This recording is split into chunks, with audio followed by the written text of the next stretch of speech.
Hello. Oh man, this is such a nice thing that we've waited years to do this. This is Mike and Josh with the Older Dad Show.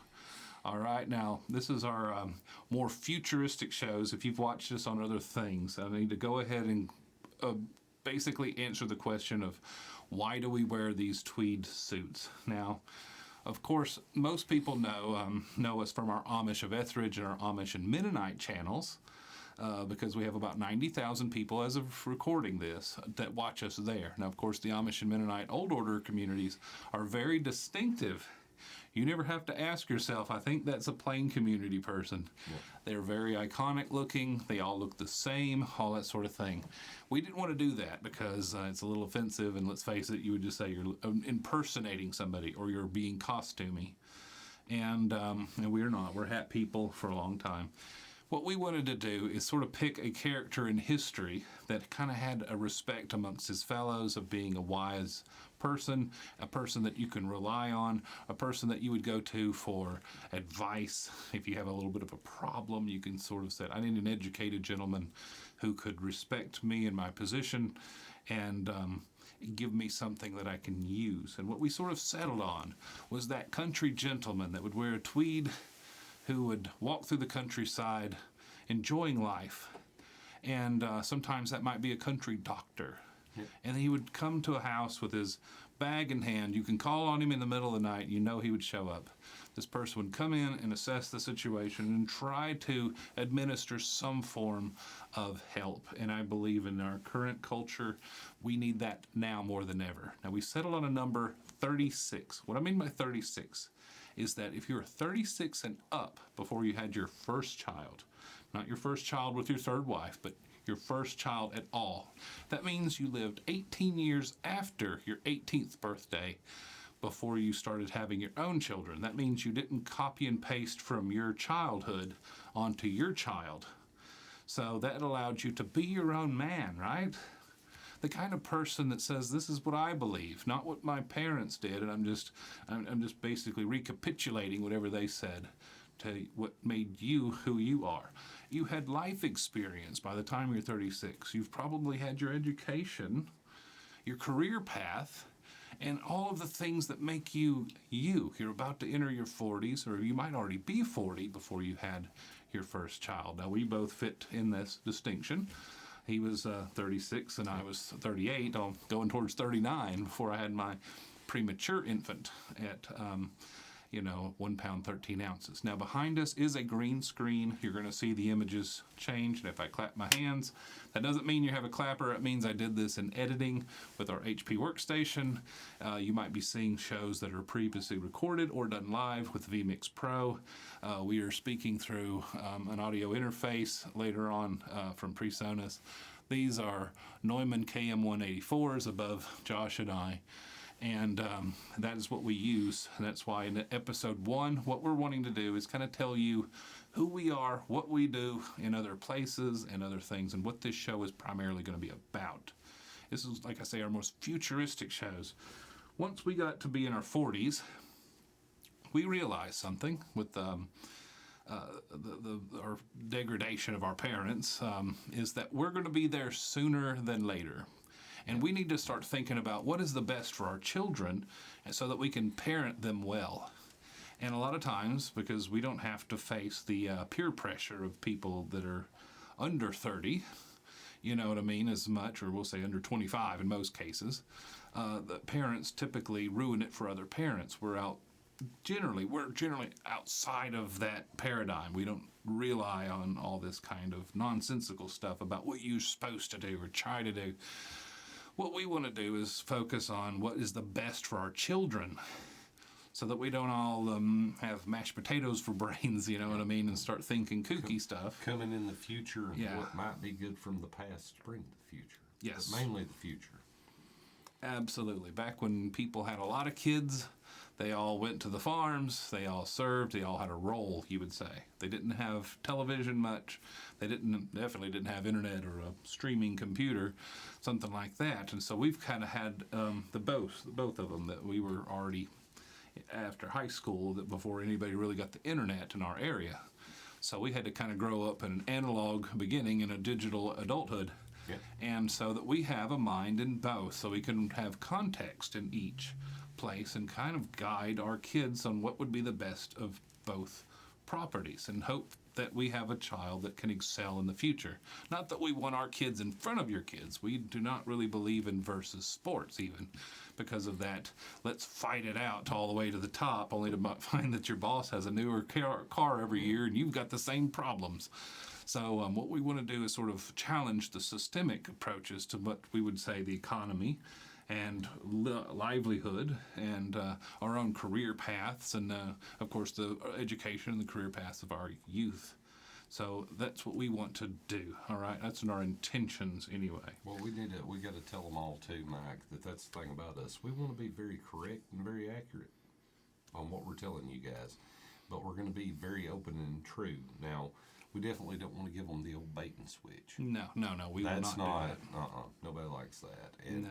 There's a lot of that on the internet. And you understand people have to have money to make it by, but, not necessarily. But we're going to get into that in just a minute. Let's go on down. We made a little we kind of have to, so we could make sure to tell you guys everything we wanted to cover.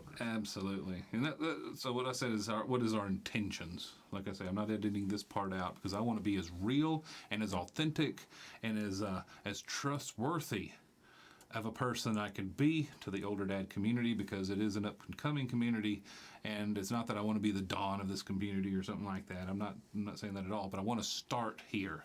That's why we called ourselves the Older Dad Show, because it is kind of a show. We want to put on not really a performance, but we're going to put on something that you can hopefully learn from, or at least say, at least I was right, or maybe I need to consider this point. I'm not going to say that we know everything.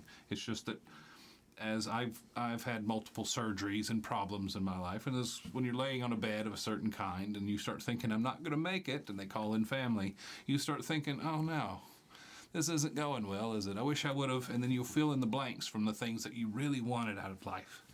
So I don't want you to be there. I want to sort of use that as a context so that I can help other people, especially us men. And we understand that a lot of ladies are going to come in here. So welcome to the Older Dad Show. Now, we got other things about who we are, because I want you to see our face, hear our voice, you know what I mean, as we talk loud into these microphones so that you can know what we are. And we're going to talk a lot about men's style, men's a lot of things. So some women are going to come over, and that's fine. You're welcome. You know what I mean, on our show. So we're going to take a little part of who are we. And since I've been doing a lot of talking, we're going to give Josh that part. Tell him a little bit about you, Josh. What do we do, and what have we done, and all that type of stuff? Well, real big into education myself, guys, as a person who kind of tried to avoid that as a kid. As an adult, went back, found myself college, graduate school, and those types of things. And like all the rest of you, unless you just live underneath a rock, you see what's going on in the world and those types of things. And, I can't count how many times I've heard somebody say, I had, say, a child when I was maybe 20, and then they had another child, or the very first child, they put that off because in years past, people were really focused on their careers and, what they were going to do and trying to make their first million and that type of thing. And then all of a sudden, we have this child, and you find yourself almost reliving your childhood in a way. But for the older dad community, you guys have realized quite quickly, compared to my time in the 80s, boy, the video games are a bit different. Boy, people going out to ride their bikes are a bit different. I mean, all of these things. But we want to educate like that, guys. Now, a lot of folks are going to ask, well, how do you guys make your money? We're planning on doing it through courses. Like Mike had said, here you see us in suits and things. Why would these guys wear suits like this? Because we, in a way, believe that somewhat men have forgotten style, in a way. Now, I don't mean that to be offensive, but very classic styles, very classic things like the way the art of shaving and the colognes and deodorants and things they use, how they dress, or, do they dress for different occasions, I mean, those types of things. At one time, there was just the smoking jacket and those things. We're going to cover all of that on this particular show. That's what we like, kind of somewhat teaching the art of a certain type of manliness, if that makes sense. But it will if it doesn't now as we go on, if you follow us. So Yeah, that's another one. I'm Mike. I guess I guess in the way that, well, we'll talk a little bit about this later, but together we kind of thought a lot of this stuff up and brained it out, and, then there's putting it all together and all that sort of stuff. But I guess maybe I'll hurt a few more feelings than most people, all right? Because if you imagine some of the most manly men in especially, and I get it, the silver screen kind of helped to do this, but could you imagine James Bond in a hoodie? He looks like a slouch couch potato, and he's just like ninjing on occasions or something, but the rest of the time he's just sleeping, he's bored, he's been gaming all night, and his girlfriend's barking at him to get up and get a job. I mean, you wouldn't do it. You wouldn't make a show about that individual, so why would you want to be that individual? Why would you want to go through and then show, especially if you have kids and you go in, your hair's all messed up. No, you need to be a man. Come on. And what we see is a bunch of weak people following other weak people who claim to be strong. And we're tired of that a little bit, and we want to take it back to just look like a dad. We do a lot of stuff, like I mentioned the Amish and Mennonite pages. They say that the father has to grow a big beard. So whenever you see a guy with a big beard, he's got children and he's married to a woman. You know what I mean? And it's usually the only woman he's ever been married to. So most of you people that we meet in the dad market are such crummy type people. They have to be married a dozen times if they ever get married at all. They got kids with a bunch of people. They don't see any of them. And then they said, well, I'm a dad. I got kids.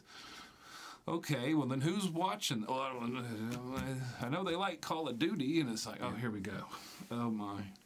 And what are they learning? Oh, I don't know. Do they have friends? They're at their phones. Every time I see a little punk kid with a kid on the playground playing, I just want to smack it out of his little hands. Say, be a man. You pay with kids with time. Right. And then they think up crazy stuff, and most men want to just make a living. They are little sponges. They absorb everything you say and do. Yeah, I mean, they want to go on these little apps that sell Bitcoin, and they want to do that for a living. So they work 30 minutes a day, if that, and think that somehow they're going to be on the next thing that makes it big. When they know 50 ways of hitting a face, but 0 ways of hitting a clock. They've never actually done anything with their life. They think they have skills when all they have is tips. And we're going to start talking about some of that, all right? Because it's gotten into epidemic times, and we're at the verge of standing before one of our biggest reconstruction efforts ever that we have to do as a country. That our grandpas were part of the CCC program, and because they won the World War II because of it.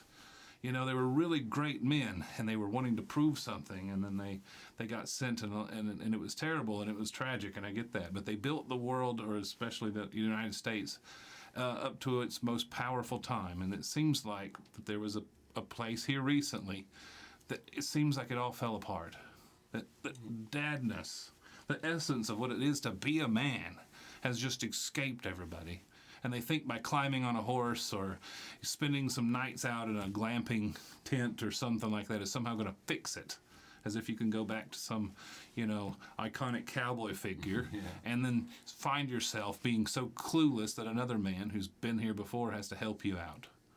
Don't catch yourself on the dude ranch. Be something of a substance, man. That's what we're going to talk about, some of these skills.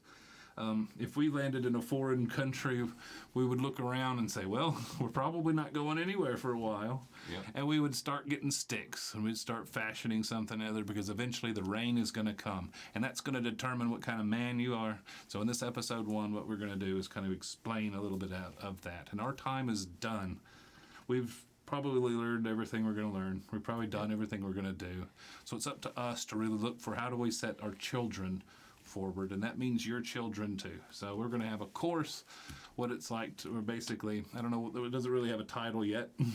We need to start more on it. I'll say that. Well, to get in front of the other stuff we got to cover in this section down here at the bottom. So what else do we do, guys?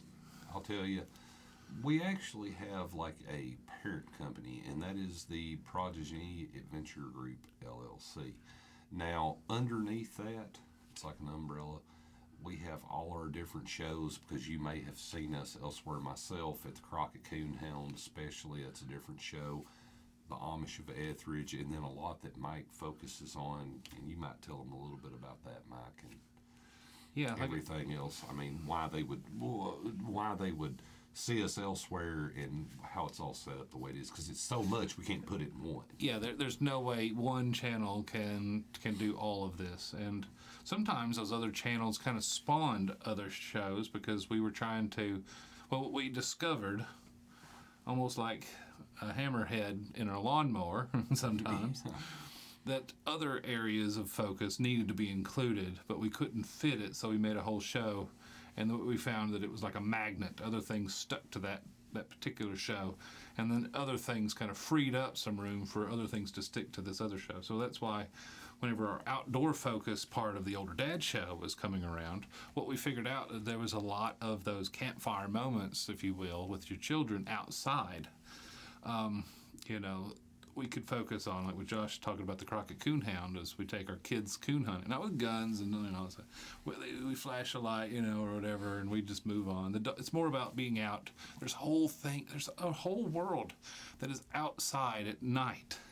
There's flowers that grow. There's little scurrying little creatures and some bug life and stuff that you'll never see unless you go out at night. So it's teaching our kids not to be afraid of the dark. You know what I mean? So it's a skill that you can learn in a way that you can kind of go out into nature when it's scary a bit, right? You know, so, and of course with the Preemie Paradox, that's one of the shows that I'm more focused on, because I had a premature, what you can see behind me, the premature infant was 1 pound 13 ounces, so we got to spend 3 months in the NICU, and just years making up a lot of our, you know, post-NICU studies. And then of course with the kudzu crawl, that's where we focus on homeschooling or augmenting your child's education that is in public school with these museums and like the Space and Rocket Center, or we'll show them places out west, and we'll go all over the place and show some cultural issues, some Native American things that go on. And so with this tour director, your kid could be learning something that they'll never hear in school. And it's because we want our kids to be phenomenal human beings, not just smart or able to make somebody a lot of money. You know, a lot of times we work our butts off, and then our boss buys a new car, we still got the same problem. So we don't want that to happen. We want somebody to be, or our kids to be, at least the best version of themselves as they can. So we got a lot of different shows that are under this umbrella. Well, I don't know, Mike. What else can we tell them? Yeah, well, we could tell them to click on our name, for one, right underneath here, The Older Dad Show. And that'll take you over to our channel, because this is on YouTube. You might be seeing this on our Facebook site, you know, at The Older Dad Show. Also on Instagram. I don't think we have anything else of that sort of thing, but our probably most activity is going to be on Facebook. Because let's face it, if you're 36 or over, you're probably on Facebook. You know what I mean? Maybe they might boot us off someday. Yeah. You might have to come to our website at www.olderdadshow.com, where you can find us online. So that's going to be a way that you could find us of what we own directly. Yep. And of course, the progenyadventuregroup.com is going to be where you'll find our course. Like I say, we might have more than one. There's probably going to be a bunch of different things once you get there, because that's where we have to sell our courses, so you have to buy certain things. But it's okay, because that's going to teach you how to do something directly from us that's going to be worth the purchase price. You know what I mean? Because we can't really teach manhood. That's something that you're going to have in you. But just like a big piece of granite, inside of that is going to be David the sculpture. You know what I mean, if you will. There's going to be that person inside that rock. It's just that we realize it, and sometimes you don't. So we're hoping that you become part of the Older Dad Show and become a gentleman again. You know what I mean? Be a man and learn some of the things from us. You want to take us out, Josh? Well, that's about it for video number 1 here on the Older Dad Show. It was nice talking to you guys. Stay tuned here at the Older Dad Show. When we get you another video cut, we'll have one coming out pretty soon. Great. Yeah. We'll see you in that You guys video. have a great day.